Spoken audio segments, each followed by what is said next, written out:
두 번째 거기 무엇을 담을 것인가 하는 것인데요. 금은 자본은 아니지만은 제가 하나 질문을 해보면요. 금하고 부동산하고는 뭐가 차이가 날까요?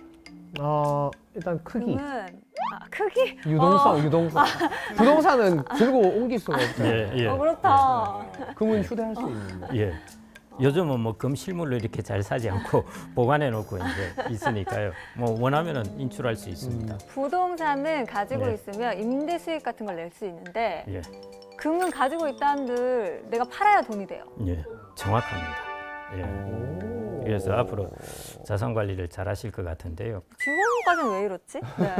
아직 너무 그렇게 서두르시지 않아도 됩니다. 지금 그 정도 생각을 갖고 계신 것만으로도 앞으로 충분히 많은 세월 동안 하시면 되고요. 금은 갖고 있더라도 나한테 1년, 2년 매년 들어오는 게 없습니다. 그런데 부동산 같은 경우 임대 수익을 주잖아요. 그래서 임대 수익이 따박따박 들어오는 것입니다. 이게 이제 가장 큰 차이점입니다. 이렇게 임대 수익이 따박따박 들어오는 것을 우리가 인컴 자산이라고 그럽니다. 그러면은 왜 인컴 자산을 가져야 하는가 하는 것이죠. 자, 여러분들이 이제 인컴이 하나도 없는 자산을 갖고 있다고 생각하겠습니다. 여러분들이 이제 뭐 금이라고 하겠습니다. 금을 갖고 있다면은 여러분들이 여기서 뭔가 소득을 얻으려면은 어떻게 해야 되겠습니까? 금을 팔아야 됩니다. 예. 그 다음에 여러분들이 추가적인 소득을 얻으려면 금의 가격이 올라야 됩니다. 이 두 가지가 충족돼야 되거든요. 근데 내가 돈은 모자라는데 금 가격이 폭락을 했다. 그러더라도 여러분들은 팔아야 돼요. 가격이 싸더라도. 그게 이제 인컴이 없는 자산의 단점입니다. 금 가격이 지금은 이제 한 2007년, 8년부터 해서 계속 오르고 최근에 이제 다른 이런저런 이유 때문에 오르기도 했는데요. 1979년부터 거의 한 30년 동안에 금 가격은 마이너스 70%였습니다. 그러니까 이런 때도 있다는 것이죠. 그런데 예를 들어 부동산 가격이 20년 동안 안 올랐다. 그런데 부동산의 임대료가 4%다 하면은 여러분들은 20년 동안에 4% 곱하기 20만큼 돈을 받는 것입니다. 80%를 돈을 받는 것이에요. 그런데 금 가격이 20년 동안 안 올랐다. 여러분들에게 들어오는 것은 하나도 없습니다. 없죠.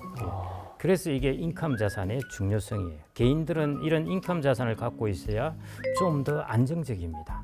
가격이 오르지 않더라도 나한테 돈이 들어온다는 것이죠.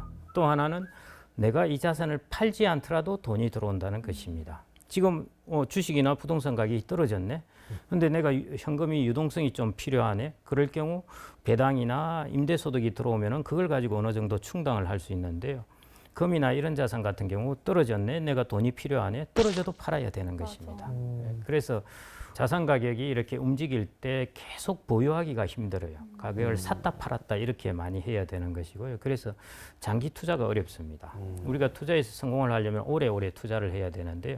배당이 꾸준하게 들어오면은 가격이 떨어지더라도 사람들이 어떤 이야기를 하냐면은 그냥 배당 받고 있지 이런 이야기를 합니다. 그래서 여러분들이 인컴에 배당과 같은 인컴이 나오는 자산을 갖고 있으면은 여러분들이 유동성이라든지 수익도 가격에 관계없이 들어오게 되고요. 그러다 보니까 장기 투자를 하게 되고 장기 투자를 하게 되면은 투자에 성공할 가능성이 높아집니다. 그래서 인컴 자산을 가지시라는 것이고요.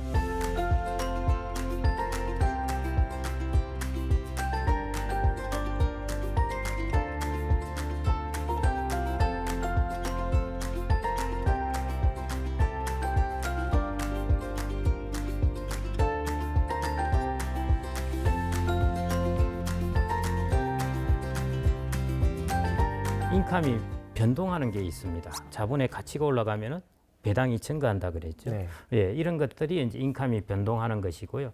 이런 것들을 자본자산이라 그럽니다. 자산 중에서 자본자산. 그래서 이런 것들이 주식이나 부동산 같은 경우에. 그다음 또 하나 인컴 자산이 이제 예금이나 채권. 그래서 인컴 자산은 예금, 채권, 주식, 부동산. 이게 대표적이라고 보시면 됩니다.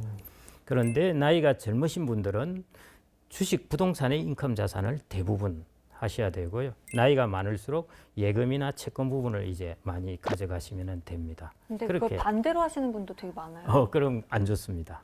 예. 연령이 나이가 많으시면서 내 모아둔 돈이 별로 없네. 내 한번 내 소득은 많이 필요하고 그래서 좀 더 수익성 좋은 곳에 투자해보자 해서 그때 한 6%, 8% 준다고 해서 거기 투자했다가 뭐 여러 가지 사모펀드 이런 사태가 발생했잖아요. 그런 리스크가 있습니다.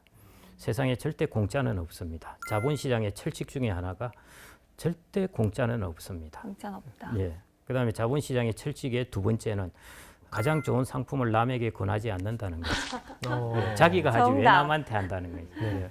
세게 들어야 됩니다, 여러분.